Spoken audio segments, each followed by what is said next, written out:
ഡൽഹിയിൽ റിപ്പബ്ലിക് ദിന പരേഡിൽ രാജ്യത്തിന് മുൻപാകെ നൃത്തം അവതരിപ്പിക്കാൻ വല്ലച്ചിറക്കാരിക്ക് അവസരം.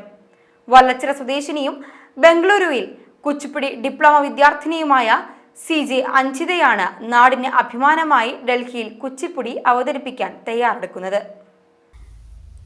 റിപ്പബ്ലിക് ദിന പരേഡിൽ ഡൽഹിയിൽ രാജ്യത്തിന് മുൻപാകെ നൃത്തം അവതരിപ്പിക്കാനാണ് വല്ലച്ചിറ സ്വദേശിയും ബംഗളൂരു രേവ യൂണിവേഴ്സിറ്റിയിലെ കുച്ചിപ്പുടി ഡിപ്ലോമ വിദ്യാർത്ഥിനിയുമായ CJ അഞ്ജിതയ്ക്ക് അവസരം ലഭിച്ചിരിക്കുന്നത്. വല്ലച്ചിറ ഇളംകുന്ന് റോഡിൽ ചിറയിന്മേൽ CB ജോഷിയുടെയും PS ഹീരാബായിയുടെയും മകളാണ് അഞ്ജിത. സംഗീത സംവിധായകൻ MM കീരവാണിയുടെ സംഗീതത്തിലാണ് നൃത്താവിഷ്കാരം. കുച്ചിപ്പുടിയും ഭരതനാട്യവുമാണ് അവതരിപ്പിക്കുക. ഡൽഹി കർത്തവ്യപഥിൽ ഒരാഴ്ചയായി ഇതിന്റെ പരിശീലനത്തിലാണ് അഞ്ജിതയുള്ളത്. ബംഗളൂരുവിൽ സിഗ്ന കമ്പനിയിൽ ജീവനക്കാരി കൂടിയായ അഞ്ജിത കുച്ചിപ്പുടിയിൽ സംസ്ഥാന സ്കൂൾ കലോത്സവത്തിൽ 2 തവണ A ഗ്രേഡ് നേടിയിരുന്നു.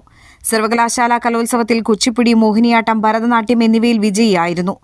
M.Pharm വിദ്യാർത്ഥിനിയായിരിക്കുമ്പോൾ കുച്ചിപ്പുടിയിൽ 1ാം സ്ഥാനവും നേടിയിട്ടുണ്ട്. രേവ യൂണിവേഴ്സിറ്റിയിലെ വിദ്യാർത്ഥിനികളായ അനാമിക, ഐശ്വര്യ, സ്നേഹ എന്നിവരാണ് അഞ്ജിതയ്ക്കൊപ്പം നൃത്തം അവതരിപ്പിക്കുന്ന മറ്റു മലയാളികൾ.